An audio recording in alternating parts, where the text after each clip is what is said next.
ഇന്നലെ അവരാവശ്യപ്പെട്ട് അവരുമായി സംസാരിച്ചു കഴിഞ്ഞപ്പോൾ ഒന്ന് ആ കുട്ടിയുടെ ചികിത്സ അത് പൂർണ്ണമായി സർക്കാർ അവരോടൊപ്പം ചേർന്ന് ആശുപത്രിയോട് ചേർന്ന് പൂർണ്ണമായ ചികിത്സ കൊടുക്കും.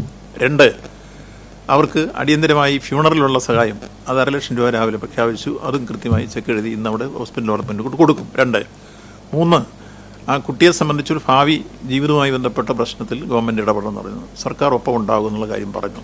4, ധനസഹായത്തെ സംബന്ധിച്ചുള്ള ഇന്നലെ ബഹുമാനപ്പെട്ട മുഖ്യമന്ത്രി തന്നെ സംഭവ സ്ഥലത്ത് വന്നു.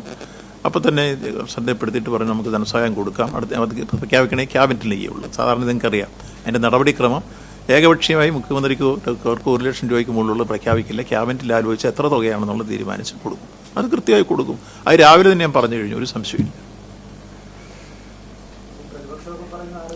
അതിപ്പോൾ അവർ പ്രതിപക്ഷം ഞാൻ അന്നേരം ഒരു കാര്യം ആലങ്കാരികമായിട്ടാണെങ്കിലും പറഞ്ഞു, ഈ പുരയ്ക്കത് പിടിക്കുമ്പോൾ വാഴ വെട്ടരുതെന്ന് വെച്ചാൽ ഇവിടെ ഒരു അപകടമുണ്ടായ അപകട ദുരന്തത്തിൻ്റെ അടുത്ത് നമ്മളെല്ലാം നിങ്ങളടക്കം സഹായിക്കാറുണ്ട്.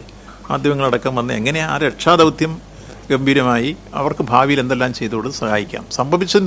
സംഭവിക്കാതിരിക്കണത് പിന്നെ പറയാൻ പറ്റില്ല. സംഭവിച്ചു കഴിഞ്ഞാൽ പിന്നെ ബാക്കി നോക്കുകയാണ് നമ്മുടെ മുമ്പിൽ.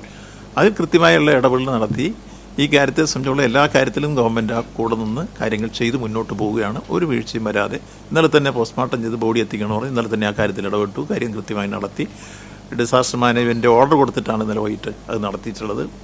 കൃത്യമായി അത് പറഞ്ഞ ആശുപത്രിയിൽ എത്തിച്ചു. ഇന്നിപ്പോൾ സംസ്കാരം കഴിഞ്ഞു. ഇന്ന് വീണ്ടും ഞങ്ങൾ ആ വീട്ടിൽ പോയി അവരുമായി സംസാരിച്ച് അവർക്ക് എന്തൊക്കെയാണോ അവർക്ക് മുന്നോട്ട് വെക്കാനോ അത് കേട്ട് ആ കുടുംബത്തോടൊപ്പമാണ് സർക്കാർ. സംശയം വേണ്ട.